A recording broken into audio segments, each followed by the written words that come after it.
박효신님의 사연입니다. 새벽에 본 여자와 아이. 와썸님의 라디오를 들으며 꿀잠을 자고 있는 애청자입니다. 생전 처음으로 사연이라는 것을 올려봅니다. 때는 2014년 8월 토요일 밤 여름이었습니다. 이날을 기억하는 이유는 저는 이때 백수였고 한창 무더위로 기승을 부리던 여름날이었고 또 항상 친구와 노래방 가는 요일이 토요일이었으니 제가 기억상실증이 걸리지 않는 이상 정확합니다. 앞서 잠깐 말이 나왔지만 저는 노래방에 가는 것을 매우 좋아합니다. 제 친구도 저와 취미가 맞아 둘이서 노래방을 한 달에 3-4번은 가죠. 그것도 토요일 밤에 가서 일요일 새벽에 나옵니다.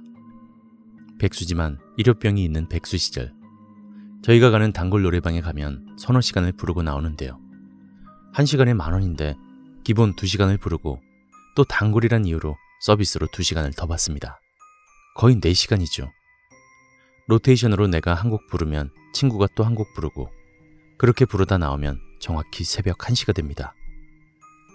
그날도 그렇게 목이 쉬도록 부르고 나와 골골한 목소리를 내며 오늘은 이 노래가 힘들었다, 또 저 노래가 좋았다 평을 하며 집으로 향해 내려오고 있었습니다. 제가 사는 곳은 부산 만덕이라는 곳인데요. 저희가 가는 노래방은 구만덕 쪽에 좀 어둑한 곳이었습니다. 지금은 재개발을 한다고 산동네 쪽은 뜯겼지만 아직도 노래방은 살아있더군요. 어쨌든 새벽 공기를 맞으며 집으로 내려오던 중 친구가 도로가 쪽이 아닌 지름길로 가자고 하여 주택지역과 뒷산의 사이길로 가기 시작했습니다. 노란 가로등 불빛이 드문드문 길을 밝히고 있었죠. 새벽이라 사람이라곤 거의 없었고 집들도 다 불이 꺼져 있어 삭막하고 무서웠습니다. 친구와 나란히 걸으며 산도 한번 쓱 보고 뭐 귀신이 나올 것 같다, 저거 귀신 아니냐 등등 공포를 이겨내려고 농담을 주고받던 찰나 나무와 나무 사이 풀숲에 웬 여자아이가 웅크린 채 저희를 주시하고 있었습니다. 노란 가로등 불빛이 길과 산 쪽을 비추어 그 형태는 분명했습니다. 제 친구도 그 형태를 보았고 동시에 얼음이 된 듯 몇 초 동안 그 자리에 얼어붙어 있었습니다. 한여름이었지만 이미 발끝부터 올라온 소름은 머리털까지 쭈뼛서게 만들었죠. 그 여자아이는 분홍색 원피스 차림이었고 눈은 그림자 때문인지 모르겠지만 눈동자가 보이진 않았습니다. 우리는 계속 나지막하게 욕을 해가며 가위인지 모를 움직이지 않는 몸을 풀려고 노력했지만 고개조차 움직이지 못한 채 그 시선 그대로 그 여자아이 쪽을 바라본 채 장승처럼 서 있게 되었습니다. 제 친구도 주문처럼 뭐라 뭐라 하며 욕을 중얼거리고 있더군요. 체감상 한 1분은 그렇게 여자아이와 저희가 대치한 채로 시간이 흐른 것 같았습니다.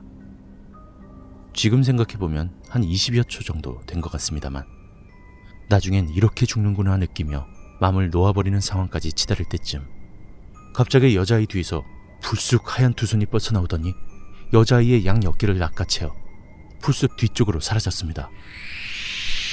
순간 긴장이 풀리자 다리가 후들거렸고 그대로 주저앉아 버렸습니다. 여자아이가 앉아있던 자리는 아무것도 없었고 저와 친구는 한동안 말없이 마음을 진정시켰습니다. 혼자였다면 바닥을 기어서라도 그 자리를 피했겠지만 친구가 있어서 그 자리에서 쉴 수 있는 용기가 생겼던 것 같습니다. 어쨌든 1분여가 흐르고 서로 부축을 받으며 자리에서 일어났습니다. 그렇게 혼이 나간 채 뭔데 하며 내려오고 있었는데 그때 지나가시던 아주머니가 저희를 보더니 여자아이 못 봤냐고 대뜸 물어보는 겁니다. 우리는 저 산 쪽에서 귀신을 봤다고 하니 아줌마는 그쪽을 향해 뛰어갔고 우리는 그 아줌마가 뛰어가는 모습을 한참 동안 바라보았습니다. 그러다 다시 산 쪽을 보았는데 여자아이가 나무에 매달려 우리를 다시 많이 쳐다보더군요. 저는 그 모습을 보았고 제 친구 손을 잡아 끌곤 냅다 뛰어내려왔습니다.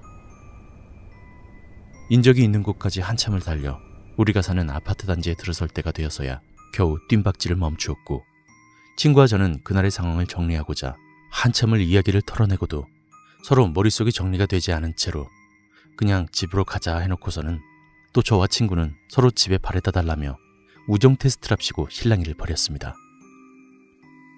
친구와 저는 무서운 기분을 떨쳐내고자 개드립, 애드립 다 써가며 최대한 행복한 마인드로 이 공포를 이겨내고자 노력해 겨우겨우 집으로 들어갔습니다. 시계를 보니 새벽 3시가 넘었고 나쁜 기운을 씻어내고자 샤워를 하고서 부모님과 같이 잘까 하다가 사나이가 뭐 그깟 귀신으로 귀신이 뭐라고 하며 씩씩하게 제 방으로 들어가 잠을 청했습니다. 치기 어린 용기였습니다. 눕자마자 가위에 눌리더군요. 25년 만에 첫 경험이었습니다. 생전 가위 한번 눌리지 않았었는데 그때가 바로 첫 가위이자 마지막 가위였네요. 아까 제가 본 여자아이가 제 가슴팍에 눌러앉고는 퀭한 두 눈으로 저를 내려다보며 뭐라 중얼거리고 있었는데 이게 무슨 말인지도 몰라서 두 눈을 그대로 뜬 채 그저 듣고만 있었습니다. 그렇게 그날은 뜬 눈으로 밤을 지샜고 아침이 되어서도 거의 반수면 상태로 뻐근한 몸을 일으켜 세우곤 곧장 친구에게 전화했습니다. 이른 아침인데 전화를 받더군요. 가위에 눌렸다고 제가 말하니 친구 역시 자기도 가위에 눌렸다고 합니다.